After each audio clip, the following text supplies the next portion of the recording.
faith that one day on the red hills of Georgia, sons of former slaves and the sons of former slave owners will they be able to sit down together at the table of brotherhood. I have a dream. Constitution of the United States. So help you God, so help me God. Congratulations, Mr. President. Our history is very deep, beginning with Richard Allen, the first consecrated bishop of the African Methodist Episcopal Church, who organized the first black organized institution in the United States of America, saw that there was hope for African Americans in general, and believed that if we were to believe in God, trust God, and to step out in faith, that one day we would have the rights that we presently are experiencing. And we cannot forget the dream of Dr. Martin Luther King Jr., who 40 years ago believed that this day would come. We believe that it's important that we remind our brothers and our sisters that dreams do come true, but not without a price, not without a struggle. That is why we have entitled this documentary, The Dream Fulfilled. Let us encourage others to be dreamers and to remember that with God all things are possible, but faith without works is dead. There are times when we dream dreams that often seem to be impossible. And in many instances, these dreams don't come to fruition because we forget that faith without works produces very little. Procrastination can be a dream's worst enemy. We keep putting off efforts until tomorrow, but tomorrow never comes. The great poet Langston Hughes purchased our hearts in his dream-deferred poem. I once heard that the richest and most resourceful treasures of the African American community are found in the least likely places, the graveyards. It is there we will find bestsellers that were never written, inventions that were never produced, and world-changing ideals that were never acted upon. It is in these cemeteries that we find God-given dreams and visions deferred.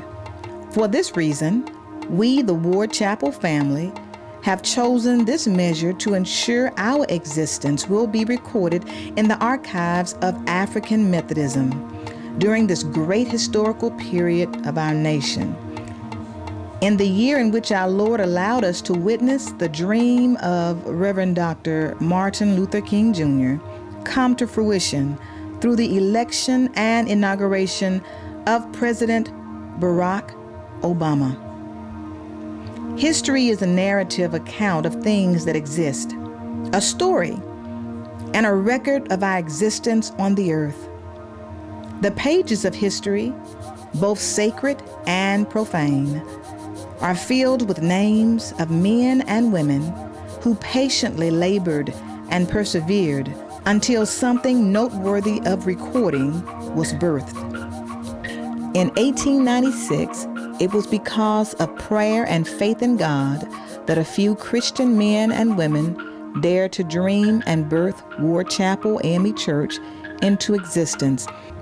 It was organized by our foreparents, Pinky Lemmy, W.C. Ballard, Joseph Booker, Maggie Booker, Caroline Simmons, Callie Russell, Hampton Quarles, Cindy Anderson, Thomas Baker, Betty Russell, E.D. Henderson, and Emma Lemmy.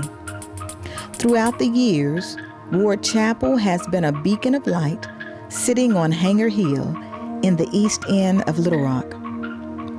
Members of our church have continued to be catalysts in the community as a whole.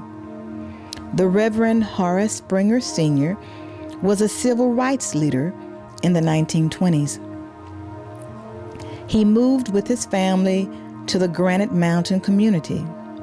In 1923, he helped sell the first lots in this area to black families, and as the community grew on what was then known as Confederate Boulevard, the Springer family established Springer's Barbecue Cafe. Because of the service and leadership of the Springer family, in 2004, the city of Little Rock renamed Confederate Boulevard exit signs on Interstate 440 to Springer Boulevard.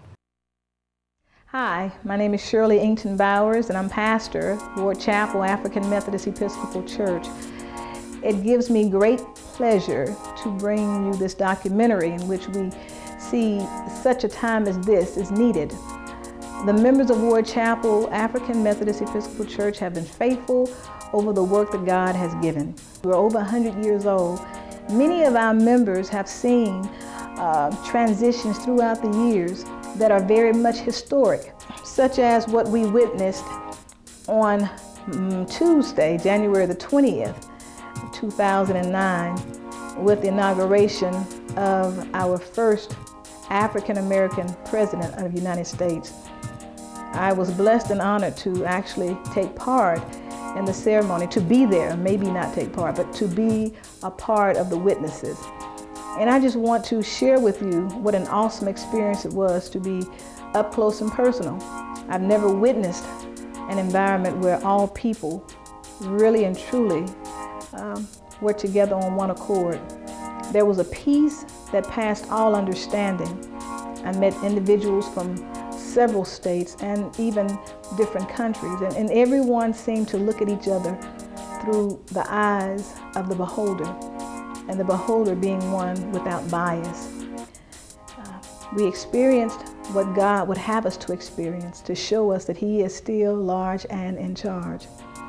And because of this, we're able to put together a documentary that will share with you, the viewer, some of the millstones that have transpired through the lives of the members of Ward, and how each one of our seasoned members see this new victory in our president and the actual life of our country, how it's going to affect, how it is affecting, and what we have to look forward to. I pray that you will be blessed by your viewing. We thank God for your donation to this cause, and it's a piece of history, yet it is a piece that we are capturing at this time that will go throughout the future as well as the past. And we thank God for the opportunity to share it with you. God bless you, and God keep you is my prayer.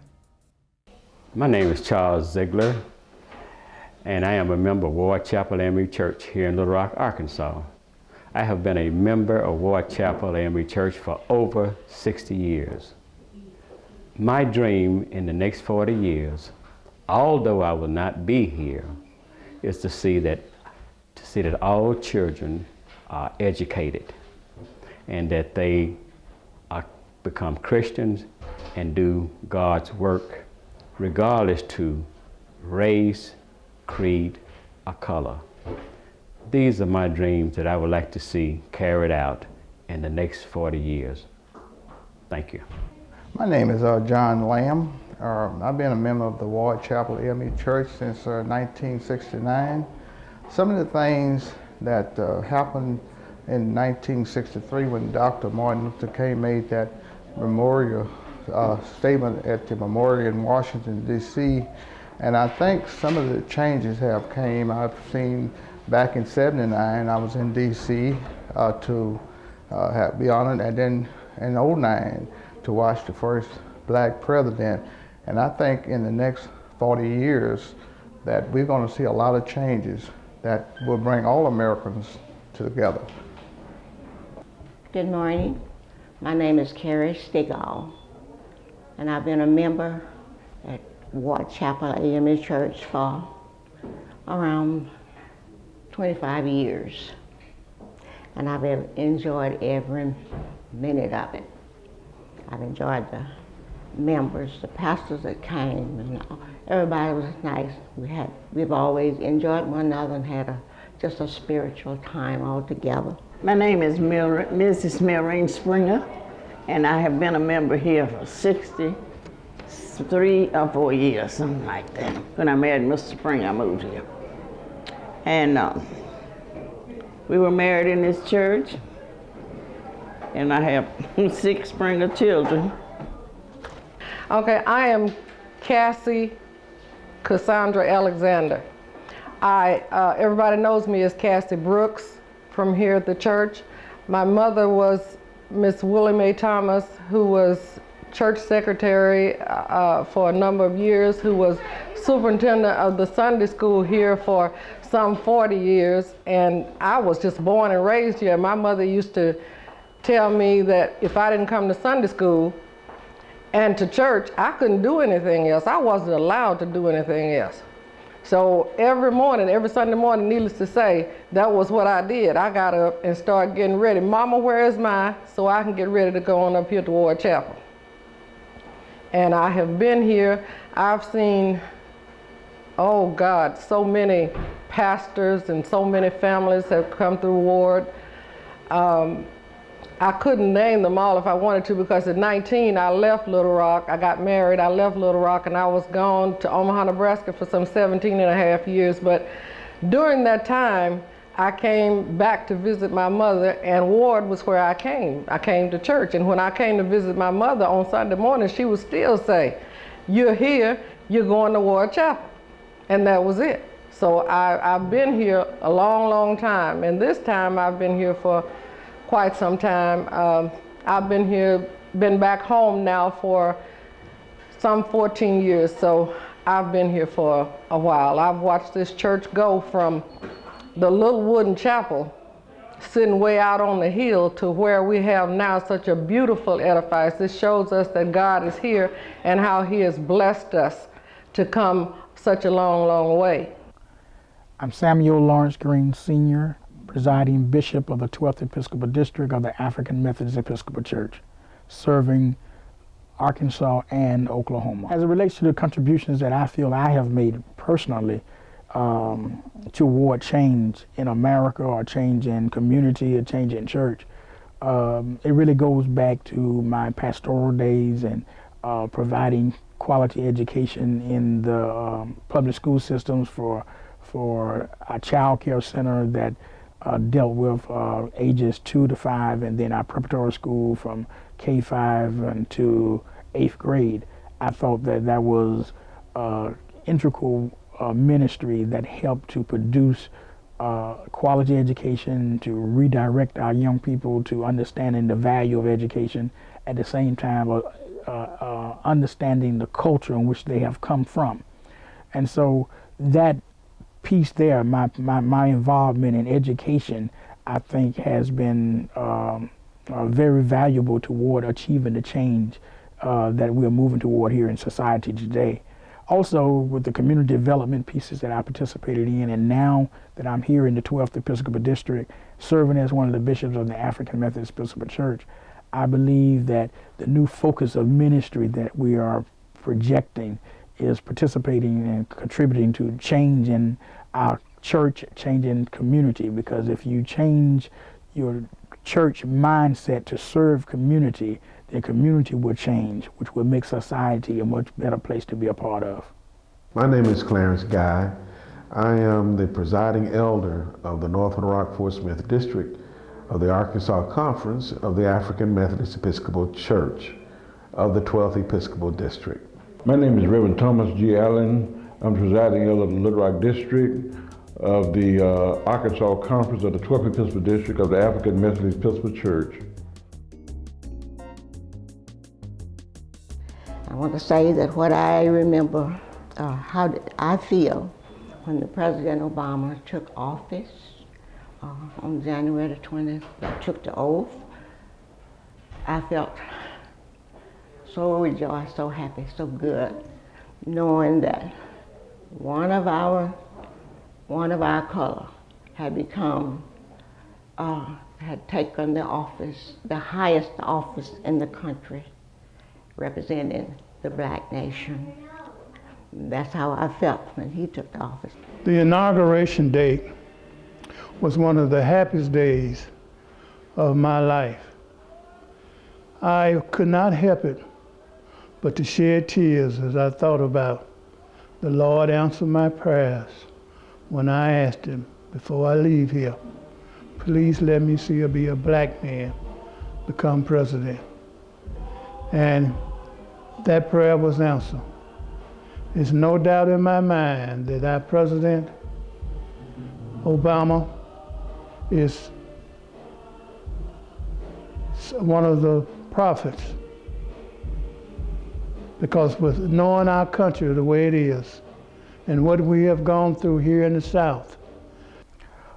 The historical moment in history relating to the inauguration of Barack Obama, from my perspective, was the reality of the dreams and the visions of many of the civil rights leaders who fought for equality, who fought for all men and women to be created equal in America and to be judged by the content of their character as opposed to the color of their skin.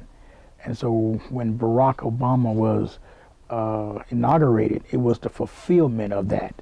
It also opened up opportunities for all people in America, especially in the African American community, where when we tell our children that they could become president of the United States, it's now a real statement. It's not just something that's in the air that children can hope for. It is actually obtainable at this particular point. So the historical piece of Barack Obama being inaugurated opened up new opportunities and new channels of possibility and renewed hope in America. I thought it was just great. I did not think that in my lifetime I would live to see a black president.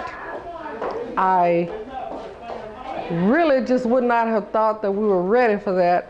I, like Dr. King would have said, I have a dream also to see us be able to have such a beautiful inauguration and such an intelligent president. I mean, you could just look at him and tell intelligence and love just rolled out of him. He's everybody's president, not just one culture or one ethnic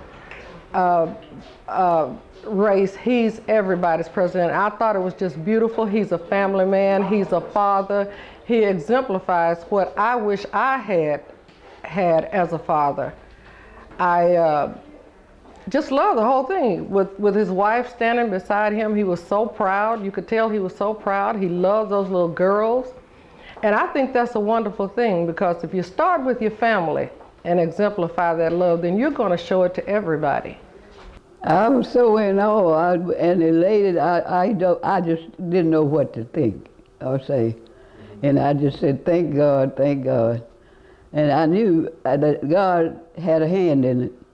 Otherwise, the Democrats would have, what I thought at first, that they was going to vote Republican because, you know, of race prejudice.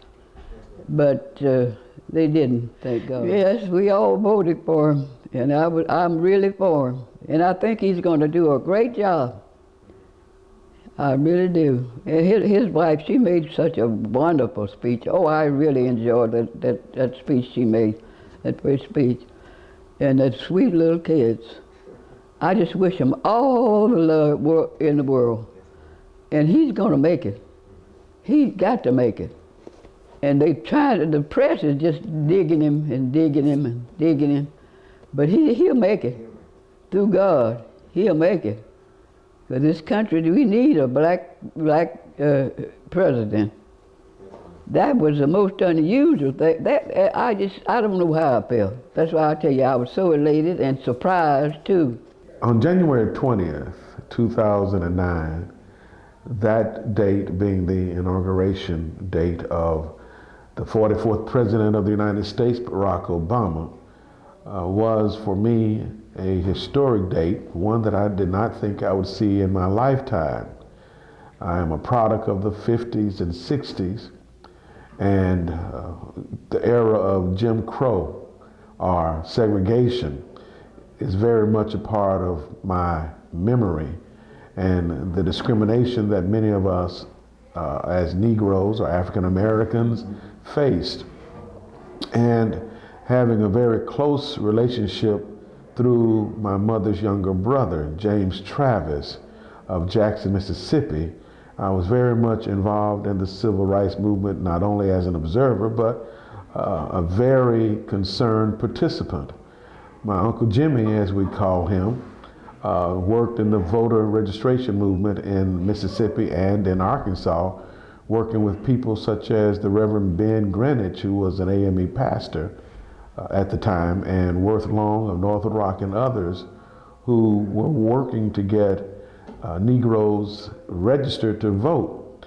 We felt then, back in the 60s, that the registering to vote and voting would be the stimulus, if you would, that would bring about this era that we're now living in, the era of an African American as president. And it began with that particular effort, and it took 40 plus years, but we see that it finally paid off, that registering to vote, and not only registering but voting, being an active participant in the political system, would bring about the change that we now experience and celebrate. There's one thing that I think that ought to be noted is that the AME Church has always been on the battlefield for justice, not only social justice, political justice, and economic justice as well. And I'm proud of the fact that I am a member of a church, and have been all my life, that has known that if we really want to see God at work, we see God at work through justice, that all of the people who are here are God's people, God's children, and that all of us deserve a right for equal participation and equal access under the law and under God's law. So I'm very happy to be in a church that has proved over the years to be consistent in terms of working for justice and peace issues. And I hope that never changes. I think that's one of the best things about the African Methodist Episcopal Church. January 20th was a milestone, not only in the life of African America, but for this nation. It was a surprise to all of us. I didn't think it would happen in our lifetime that we'd have an African American president at this time. But I thank God that I had the privilege to witness God outpouring of love in this nation. Martin Luther King, my, he was a dreamer. That's what I called him when he said that he had a dream. I said, okay, so you have a dream. I don't know if I'm gonna be able to see this, Martin, but if you see it, it's okay. And I know it's coming. I just didn't think it was coming. His dream was gonna come in my lifetime. I really just didn't believe that. Martin Luther King reminds me of, some would say, as John the Baptist did. He was a follower for Obama to come. And he went through many trials and tribulations for our race. I never forget that I tried to get to Selma, Alabama, so I could march, but was turned away. It seems like God was protecting me, because every time as I went to get involved, something happened that I was turned around. And it was nothing but the Lord, adversities that he turned into miracles as far as pertaining to me. As far as jobs, Martin Luther King was responsible for the jobs, responsible for women to have jobs and almost equal pay. They were not getting hardly anything, but he did raise it some. He was an orator, preacher.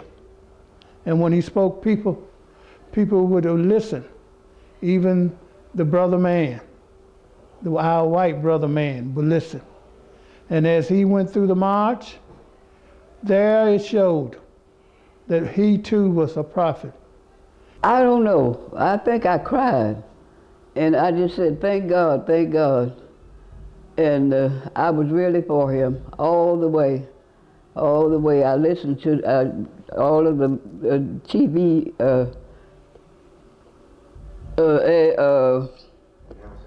announcement when he was on the marches in Selma and all through.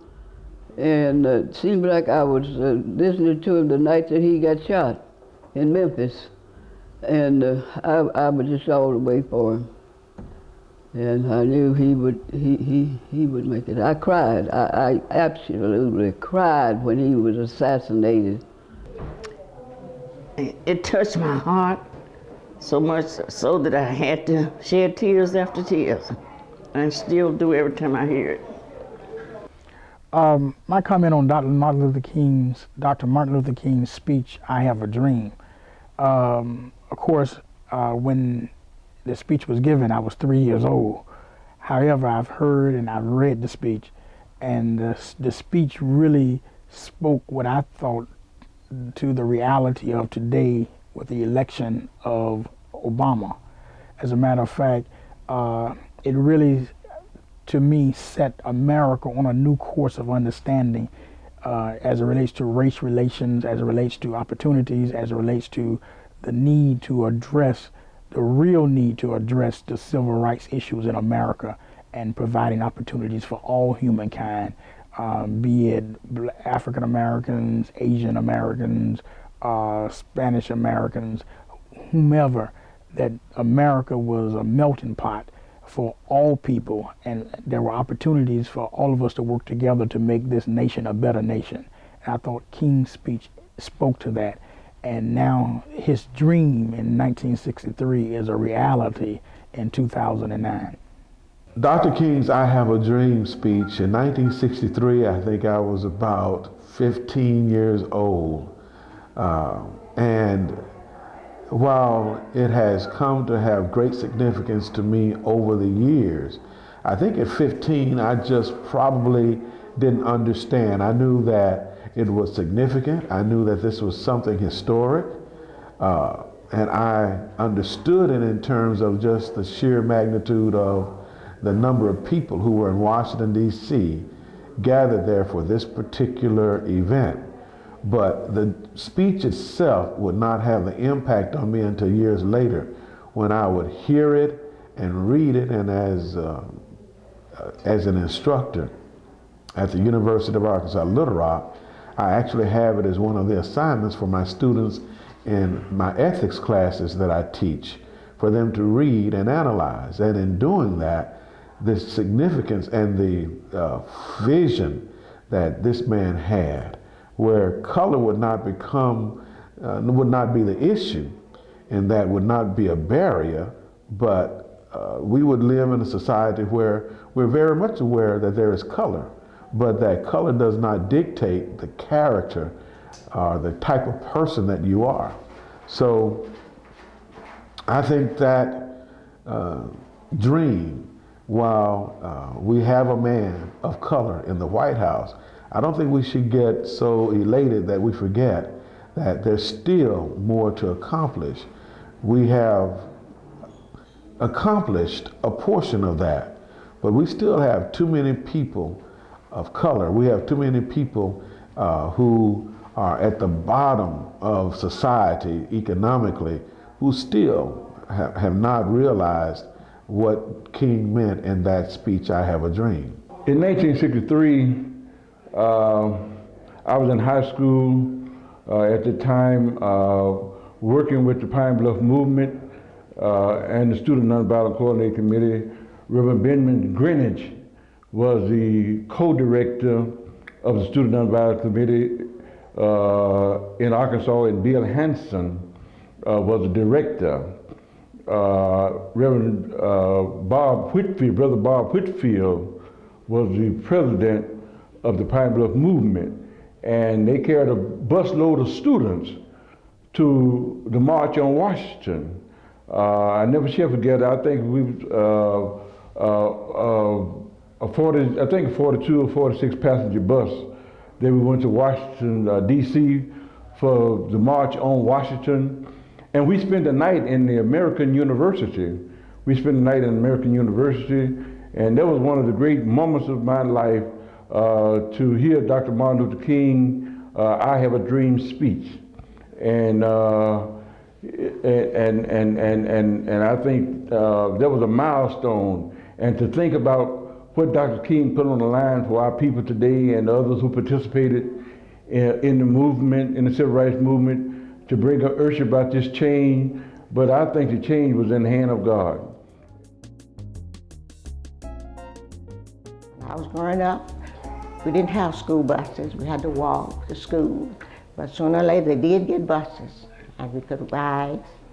We didn't have books of our own. The white school shared books. We had to use their books as they finished and send them over to our school. They didn't even furnish us chalk. We had to use their little short pieces of chalk. And we have come a long ways. We rose from that. We have come a long ways. And I'm praying that our nation will continue to rise and go higher and higher. Thank you. As far as a kid, how when I was trying to go to school, and I couldn't go to school because I was a black child, and the white kids across the other side of the street had opportunities to go. I could easily have gone to the prison. I had no family here. We was poor, my mother and I. We was poor. My mother tried her best to raise a big old kid at that time. I was a tall, lanky kid, hard to fill up and hard to clothe. I was just fortunate to be able to go to school, wanting school. God put that in me because it was only because of God that I wanted to go to school and make something out of myself.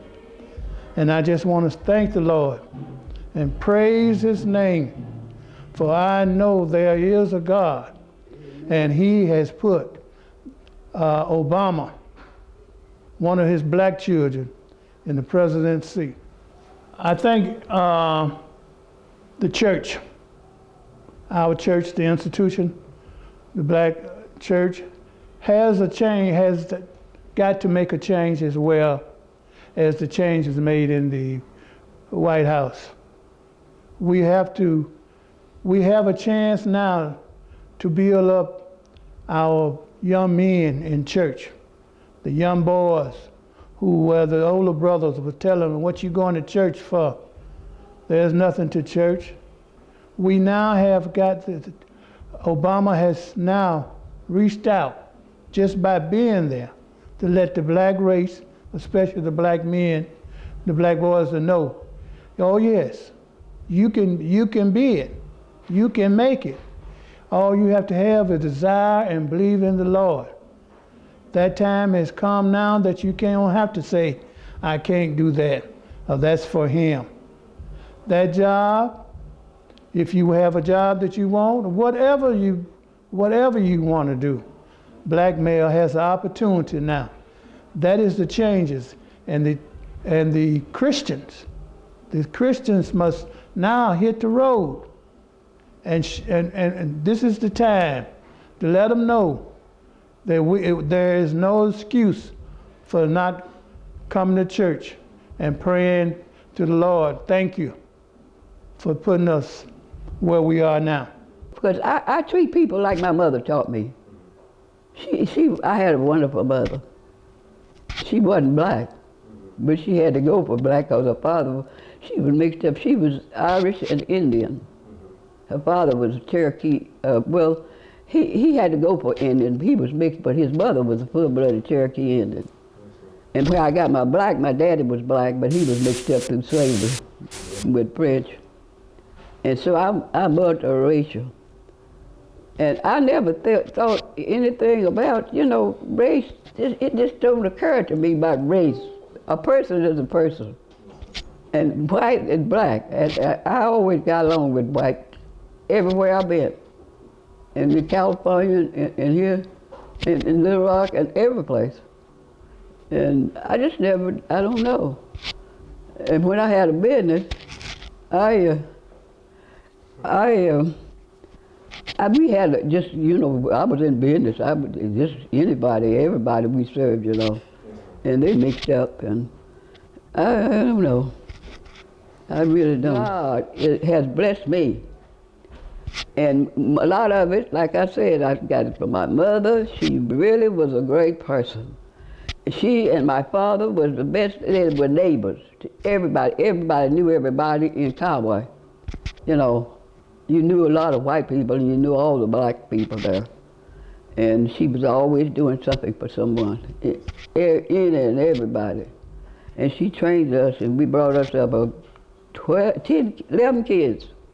But she had married, her first husband died. She had 5 children by him, and he died young. And then she married my daddy. And the next year after she married him, I was born. I was the first of the second children, and she had 5 by him.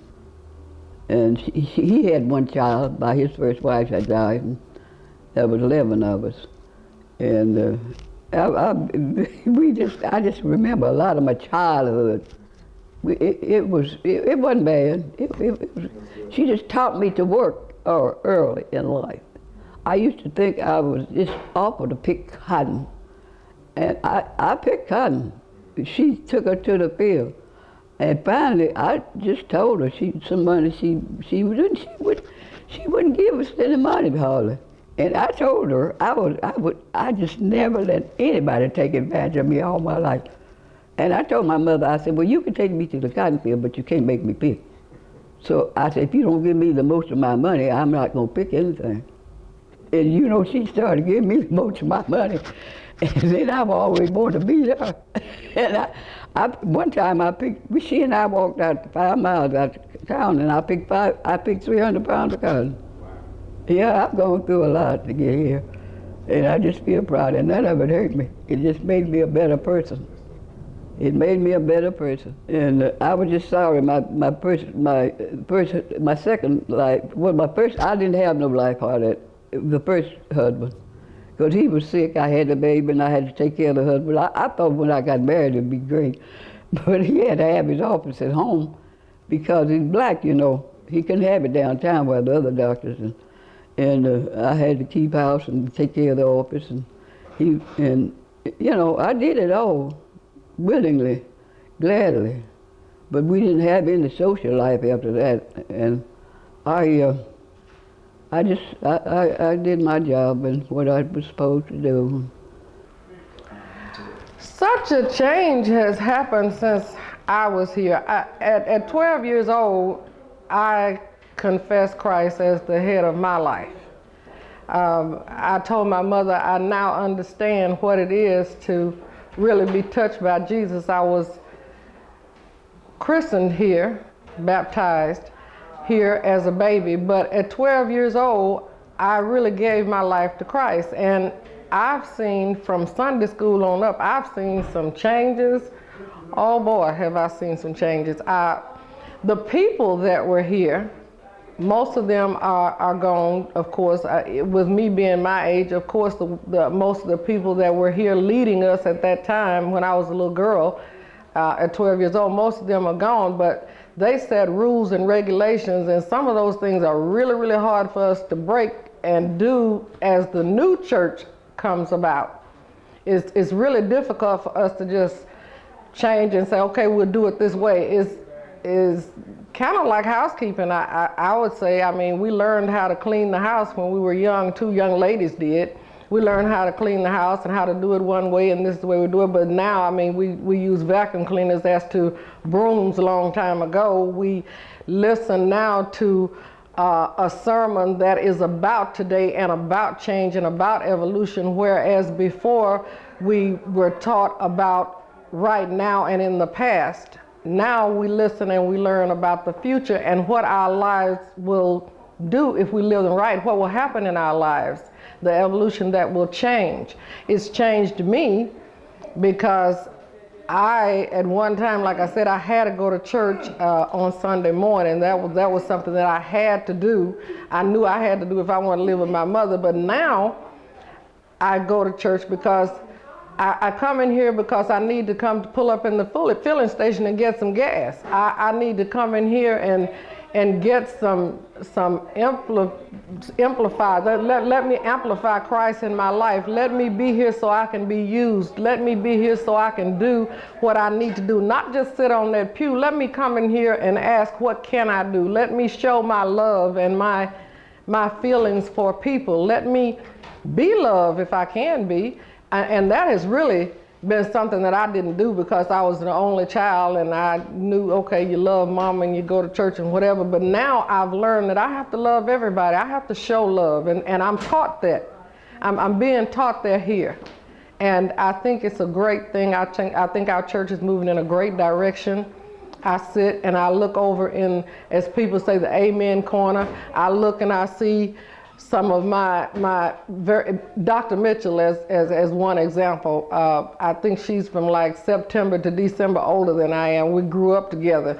We won't tell anybody, but you know, we grew up together. So I've watched her, how she has changed. She's worked in the community, she's worked in the public, she works in the church, and she also is an example of giving, of loving.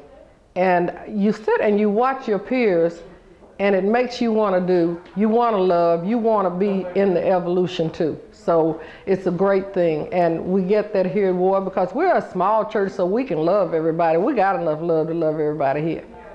So we'll just do that and continue to do that and just say, you know, I mean, I tell my children the same thing as I was told. Okay, Sunday morning we're going to church, that's it. I don't want to talk about it, we won't discuss it, that's what we're going to do. And when they get here, they hear the same thing that I have told them. Come to church, learn what our church is about, learn what we do and how we do it, and we're going to be nothing but love. We're going to exemplify nothing but love, and the evolution will be with my children, people younger than me. That's where it's going to continue to be. So I have to be a person that's going to love and show love, so they will know, as I know, now that my mother's gone, when I'm gone, they'll know, okay, well, hey, we go to church, but we got to go and love somebody. We got to be part of whatever the evolution is. Whatever we need to do to make the change, we'll do that. What part do you see the church playing in this evolution of change? That everyone should keep in mind that God sees all and everything we do. So we should be very careful what we do or think. What is your dream for America in the next 40 years? That we should try to love everyone and not be so judgmental. God is still in charge. Mary Springer. In the next 40 years, I see our church going through the evolution of change as we go from levels to levels. We will be there to open up more churches. Some will be mega churches, some will be small churches.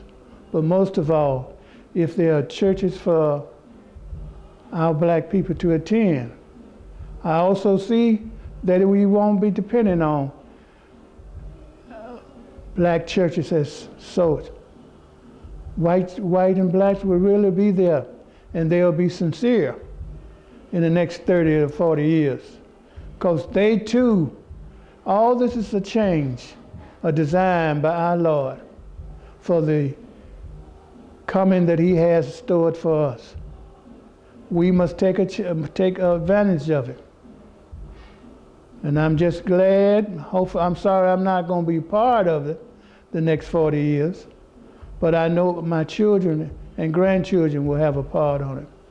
And I will be teaching them and talking to them and showing them what to look for and go to church and what to look for in the church. The church, the institution as the home. Well, I see the church being playing a role in the evolution of change because the way that we are taught now under Pastor Bauer's leadership, we are taught to learn what evolution is as far as the church is concerned. That's one of the things that you learn under her leadership, and that is that the church is the second thing to home.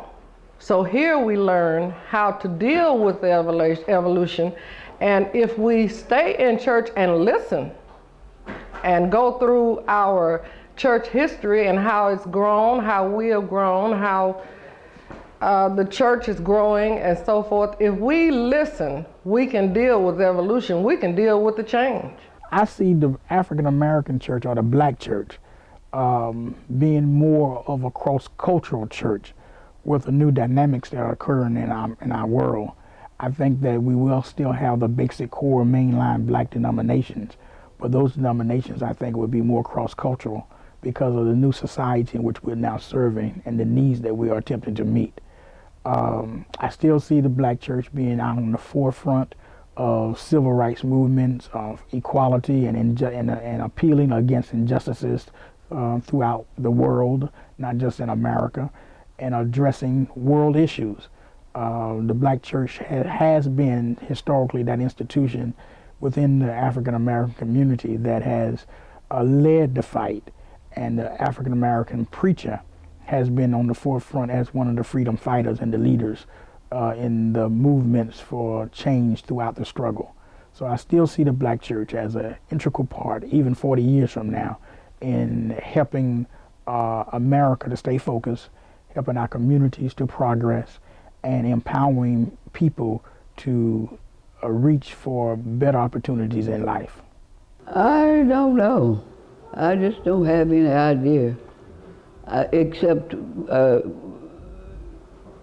try and get our youth to come to church and participate in church, because some people don't bring their children up to go to church. I was brought up to go to church every Sunday, every day, to Sunday school mostly. But I'm from a large family, and we had to start working early in life. So I never had the chance to go to church too much. So that now that I'm old and I have nothing to do, I'm a widow, 52 years, and I just love this church. I see the church hopefully making the transition to the 21st century that we're now in, that is competing with science and technology, information. We have to continue being true to the ideals of African Methodism. We still have to be true to committing ourselves to doing it God's way. But we also must realize that there is a different way to reach the masses now. Evangelism, everything is going to be done through technology and the media, and using that to bring about the growth of the church. I see the church maintaining its relevance, but not using the old methodology and systems of the past. We have to retain our relevancy in terms of what it means to be godly, what it means to be a person who follows or is a disciple of Christ, but at the same time, we have to incorporate new ways of reaching people that are available to us.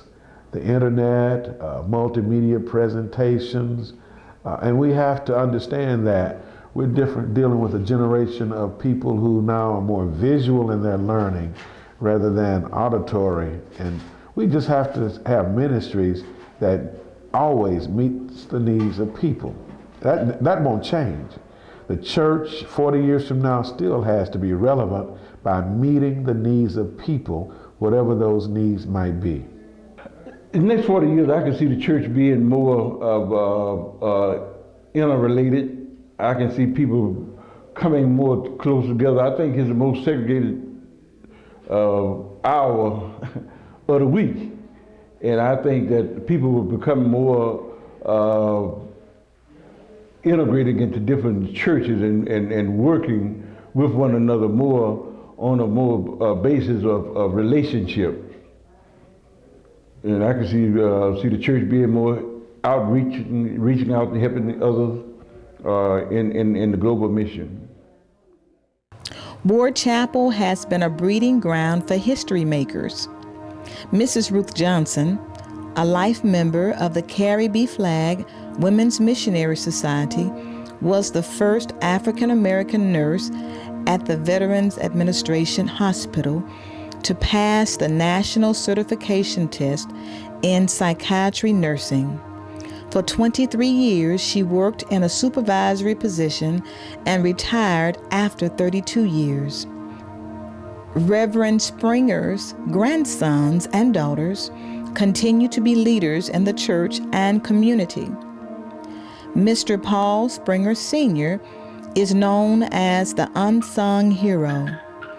He not only served his country, but is a pillar of those in need. And Dr. Worthy Springer Jr. is a renowned physician in the state of Arkansas. Dreams are made of desires. Desires give way to hope. Hope gives birth to faith. For faith is the substance of things hoped for, the evidence of things not seen. Remember, we may have to go through, but don't give up, for dreams do come true.